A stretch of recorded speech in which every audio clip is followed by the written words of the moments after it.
In today's video, I want to show you guys how you can easily fix the problem that your Crimson Desert is not starting or opening. For the first, what we can do is we can go here into our search bar. And here we can look for Crimson Desert or the launcher you have installed it on. So I installed the game here on Steam. So now we do the following steps with both, so the game and the launcher. Here, search for your game and the launcher. I do this now with Steam here. Right click on it and then open file location. So and then right click on it again. Now go on show more options and here on properties. So, and now we should see like another menu, so like this. And here we can go first on compatibility.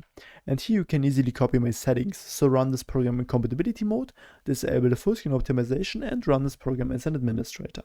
After that, go here on the top left on security and here now click on edit. Then select the account you're logged in with, and here make sure that you allow the full control for the game.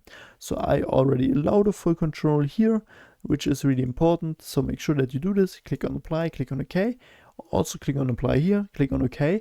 And then for the next step, what you also can do is go into your search bar and here we look for the task manager. And here in the task manager, we look for all processes from Crimson Desert. And if we find something here from the game, then right click on it and then end the task. This will fully close the program.